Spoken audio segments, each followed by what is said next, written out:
조금 후에 곁에 섰던 사람들이 나와 베드로에게 이르되 너도 진실로 그 도당이라 내 말소리가 너를 표명한다 하거늘. 그가 저주하며 맹세하여 이르되 나는 그 사람을 알지 못하노라 하니 곧 닭이 울더라. 이에 베드로가 예수의 말씀에 닭 울기 전에 내가 3번 나를 부인하리라 하심이 생각나서 밖에 나가서 심히 통곡하니라. 오늘은 고난주간 셋째 날 수요일 말씀입니다. 오늘 말씀의 베드로는 예수님을 3번이나 부인합니다. 그 이유는 대제사장의 집에 있던 대다수의 사람들이 예수님을 죽이기 위해 모였기 때문입니다. 그곳에서 3번 부인하는 것입니다. 우리가 생각해도 이것이 참 쉽지 않는 일입니다. 우리는 생각할 때 아니 그래도 제자라면 예수님을 부인하면 안 되지 라고 생각할 수 있습니다. 어쩌면 베드로도 다른 때라면 예수님을 시인했을 것입니다. 그런데 예수님께서 붙잡혀 오셨습니다. 이스라엘은 지금도 그렇습니다만 신앙 공동체라고 할 수 있습니다. 신앙 공동체에서 대제사장의 역할은 중요할 뿐 아니라 그에 맞는 권한도 주어집니다. 다시 말하면 그 사회에서는 대제사장의 눈에서 벗어나면 살아가기 어렵다는 것을 의미하는 것입니다. 어쩌면 베드로는 단지 잠깐 잡혔다가 나오는 것이라고 한다면 그는 다른 말을 했을지 모릅니다. 하지만 그 사회에서 배척을 당하고 고통을 당해야 한다는 어려움에 대해서 견디기 쉽지 않았을 것입니다. 또한 잘못되면 예수님과 같은 그 당일학에서 죽을 수도 있기에 베드로는 3번이나 부인하게 됩니다. 지금 다른 제자들은 어떻습니까? 다 흩어져 버렸습니다. 만약 그 제자들이 같이 있었다면 어떻게든지 예수님을 지지할 수도 있었을지 모릅니다. 하지만 혼자인 베드로는 그러기 쉽지 않은 것 같습니다. 여러분, 그래서 우리에게 신앙의 공동체가 중요한 것입니다. 나를 위해 기도해 줄 수 있고 나를 격려해 줄 수 있는 신앙의 공동체 안에 거할 때에 우리는 나의 신앙을 지켜나갈 수가 있는 것입니다. 이 체험을 했던 베드로는 교회가 얼마나 소중한 모임인지 누구보다 깊이 알게 되는 것입니다.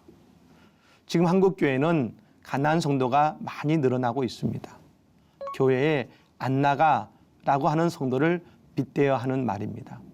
그리고 혼자서 신앙생활을 할 수 있다고 여깁니다. 하지만 교회를 벗어나서 이 세상 속에서 우리의 신앙을 지키기는 힘이 드는 것입니다.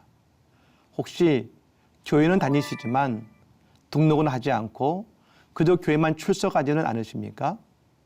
교회의 가장 큰 강점은 서로를 위해 기도해주고 서로의 영적인 버팀목이 되어줄 수 있는 것입니다. 교회에 등록하지 않는다면 우리는 홀로 신앙을 꾸려야 되는 저 대제사장의 집에서 서 있는 베드로와 같을 수밖에 없는 것입니다. 교회를 주신 분은 예수님이십니다. 예수님은 교회의 머리가 되어주십니다. 그래서 우리는 교회를 소중히 여겨야 하는 것입니다. 혹시 나의 신앙이 흔들리는 이유는 나의 신앙 공동체에서 내가 멀어졌기 때문은 아니십니까? 또 한 가지는 베드로는 예수님을 3번이나 부인했습니다. 3번 간구한다는 것은 간절한 바람을 의미하는 것처럼 3번 부인한다는 것은 가장 강력한 부인이라고 할 수 있습니다. 이스라엘 백성들도 참 삶을 좋아하는 것 같습니다. 베드로가 예수님을 부인한 이 일은 곧 베드로에게 예수님은 누구신가에 대한 물음이라고 할 수 있는 것입니다. 베드로는 잡혀가는 예수님을 보면서 그 마음속에 예수님이 과연 우리의 진정한 메시아요 그리스도이신가는 물음을 던졌을지 모릅니다. 예수님에 대해서 의리를 가지고 그 뒤를 따라갔지만 아직 그 길에서 예수님을 온전히 나의 구원자요 나의 구주라고 고백하지 못하고 있음을 보여주고 있는 것입니다. 우리가 늘 기도해야 되는 이유가 바로 여기에 있기도 합니다.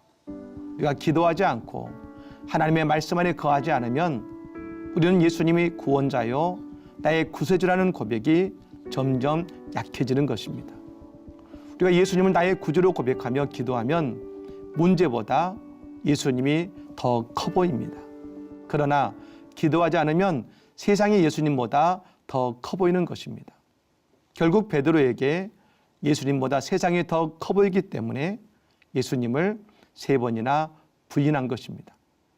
베드로는 이전에도 무리를 걸을 때에 예수님만 바라보면 그 무리를 걸을 수 있었습니다. 하지만 그 옆에 솟구치는 파도를 보았을 때에 그는 바다에 빠지고 말았습니다. 우리가 예수님을 부인하지도 물에 빠지도 않는 것은 오직 예수님을 바라보고 예수님을 나의 구세주로 고백할 수 있어야 하는 것입니다. 오늘 예수님은 나에게 어떤 분이라고 고백되고 있습니까? 나에게 먹을 것을 주시고 나의 기도를 응답해 주시는 분이십니까? 아니면 나의 구세주시요 나를 무리에서도 걷게 하시는 살아계신 하나님이십니까? 우리의 구세주 고백이 곧 예수님을 끝까지 신뢰하며 나아가게 하는 우리의 신앙의 고백이 될 것입니다. 다 같이 말씀을 묵상하겠습니다.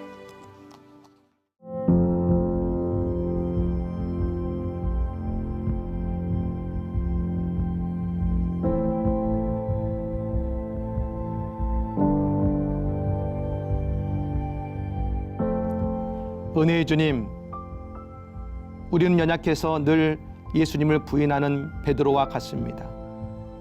우리에게 예수님을 나의 온전한 구주로 고백하게 하시고 또한 나를 붙들어줄 신앙의 공동체인 교회에서 함께 거하며 나의 믿음을 지켜가게 하옵소서.